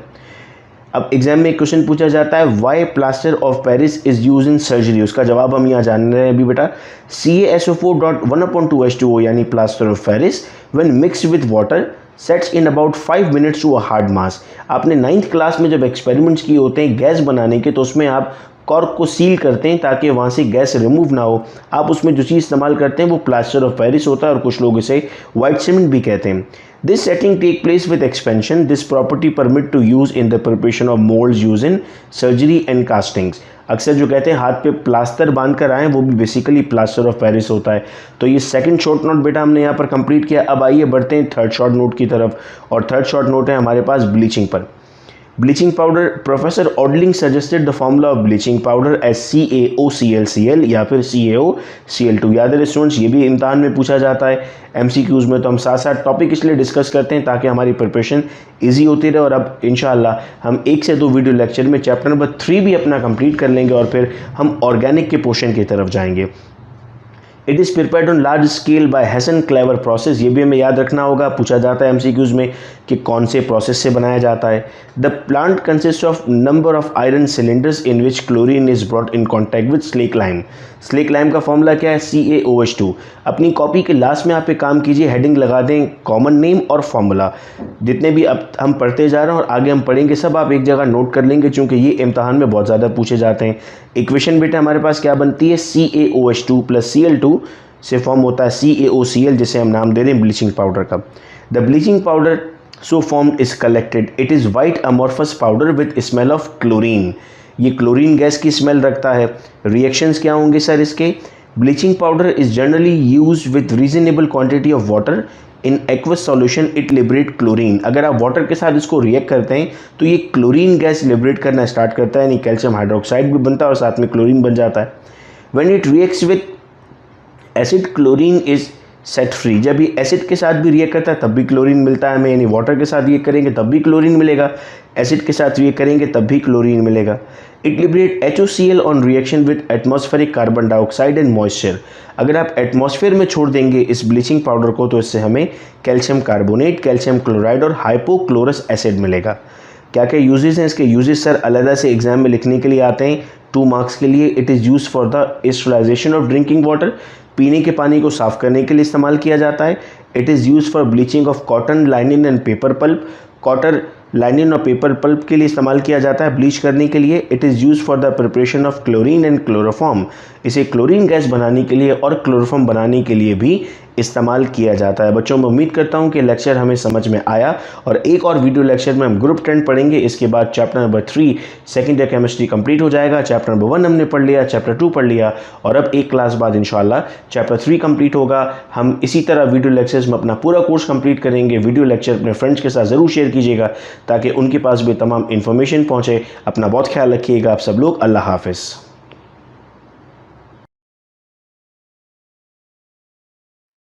औज़ुबिल्लाहिमिनश्शैतानिर्रजीम बिस्मिल्लाहिर्रहमानिर्रहीम अस्सलाम वालेकुम।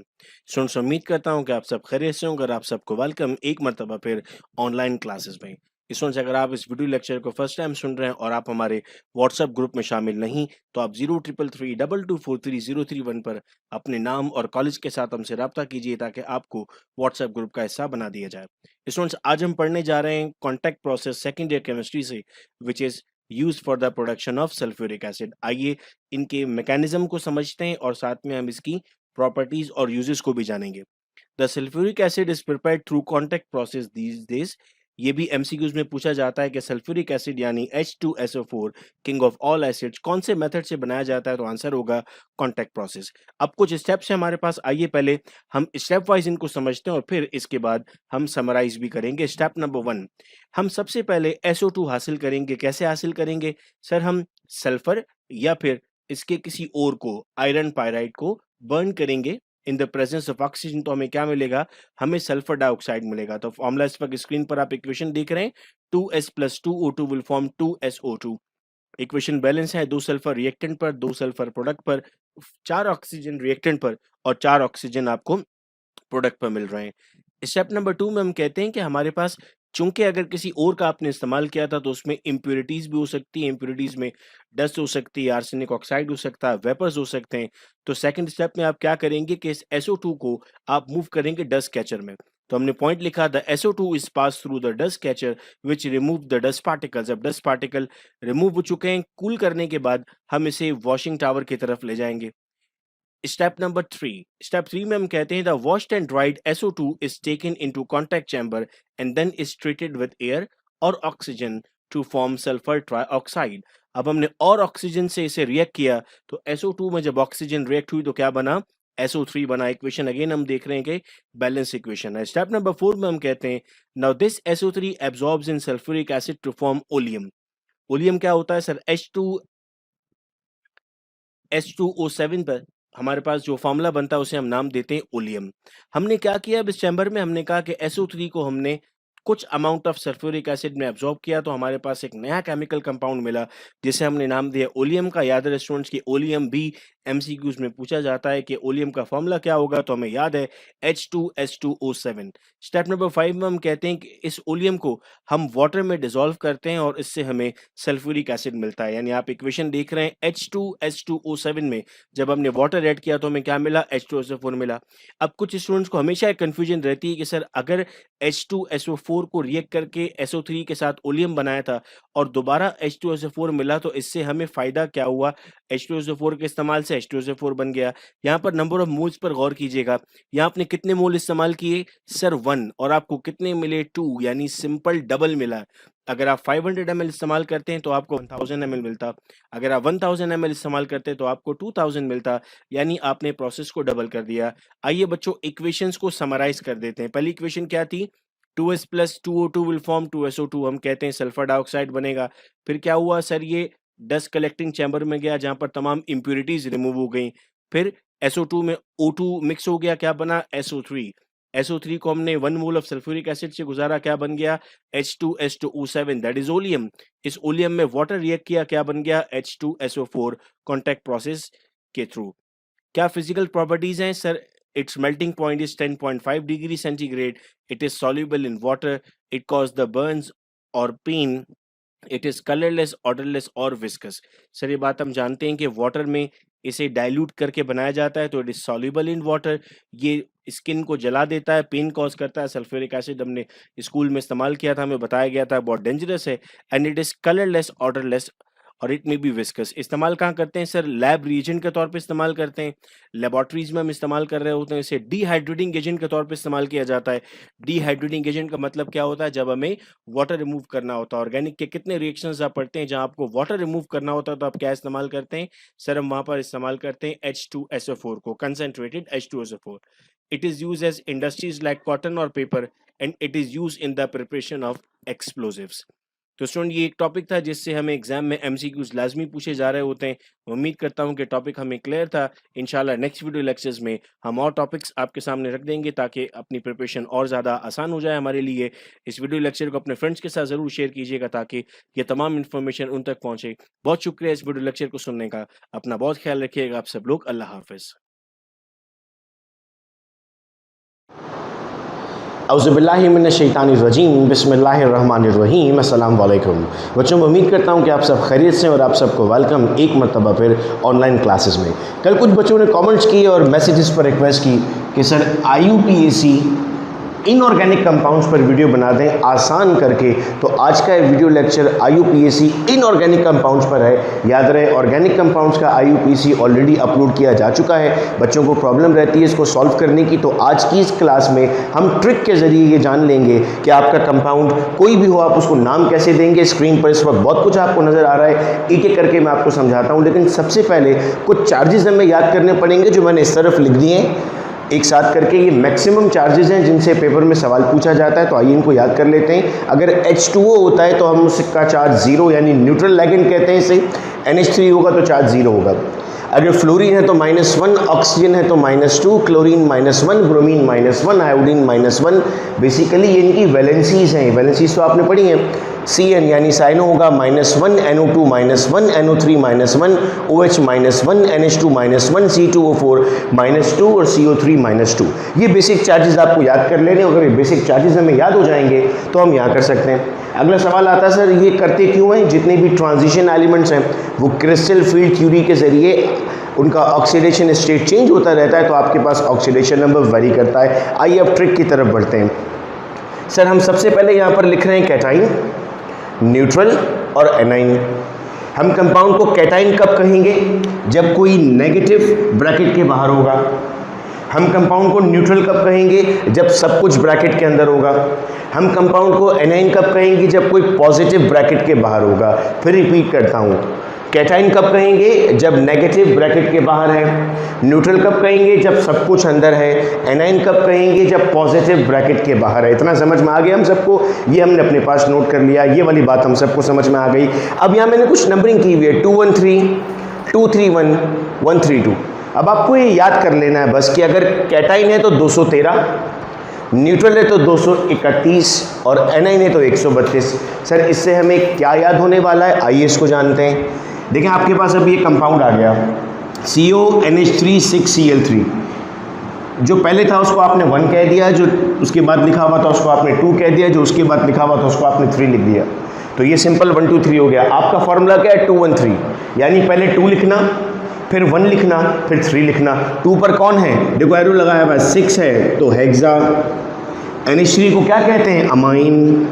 लिख दिया 2 पहले। अब क्या लिखना है? 1 क्या है? कोबाल्ट। कोबाल्ट के आगे आप जगह छोड़ देंगे, इसको मिटा देता हूँ क्योंकि यही तो आपको मालूम करना था। 3 पर क्या है? क्लोरीन।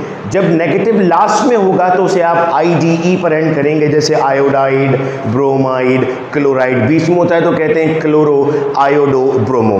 तो यहाँ पर आपने क्या कर दिया? क्लोराइड। इस पर ये 3 है, 1 पे क्या चार्ज होता है? -1, 3 पे क्या होगा? -3।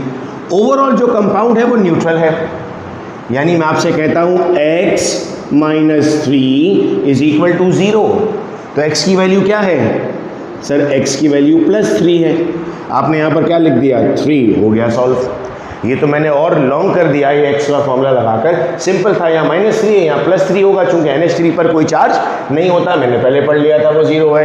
कैटाइन सॉल्व हो गया। आप कोई भी कैटाइन सॉल्व कर सकते हो, इसके बाद जाके MCQ सॉल्व करो, कोई मसला नहीं होगा आप लोगों को। अब आओ न्यूट्रल पर। न्यूट्रल के लिए क्या याद किया हुआ है? 231, 231 याद किया सर न्यूट्रल के लिए हमने। अच्छा भाई ये क्या होता है? कंपाउंड जो भी दिया हुआ था उसको 1 2 3 बोलोगे और सीक्वेंस में शुरू हो रहा है। 2 1 3 का मतलब क्या है? पहले 2 लिखना है। यहाँ पर क्या है? 2 को क्या कहते हैं? डाई। NH3 को क्या कहेंगे? अमाइन। अब क्या लिखना है? 3। कितने क्लोरीन है? 4। टेट्रा हो गया। अब क्लोराइड नहीं लिखेंगे, अब क्लोरो लिखेंगे, चूंकि दरम्यान में आ गया तो हमने कहा क्लोरो। और लास्ट में आपके पास क्या है? लास्ट में आपको 1 लिखना है, 1 है प्लाटिनम।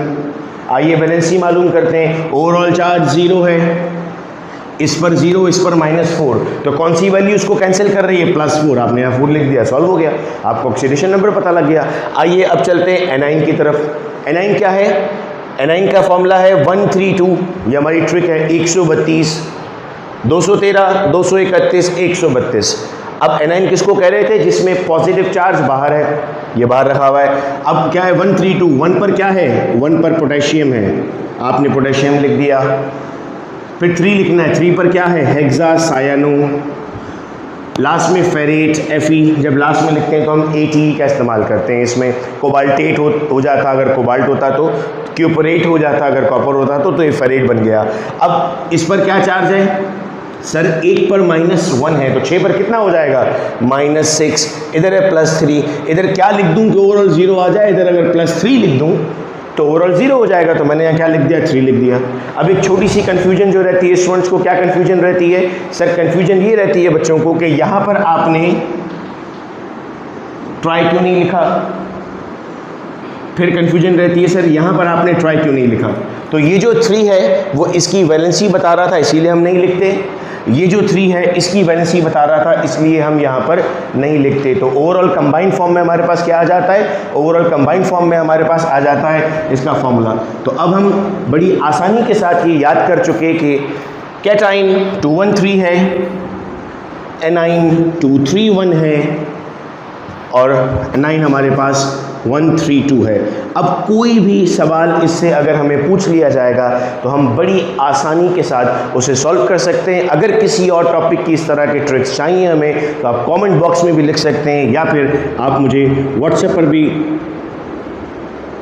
पिन कर सकते हैं। 03332243 पर मैं पूरी कोशिश करूंगा बहुत आसान करके वो टॉपिक आप लोगों के सामने रख दूं, ताकि 1 नंबर हमें अगर इस सवाल से मिलने वाला था तो फ़ौरन हासिल हो जाए। बहुत शुक्रिया आप सब लोगों का इस वीडियो लेक्चर को सुनने का। फ्रेंड्स के साथ ज़रूर शेयर कीजिएगा इस वीडियो लेक्चर को। अपना बहुत ख्याल रखिएगा आप सब लोग। अल्लाह हाफ़िज़।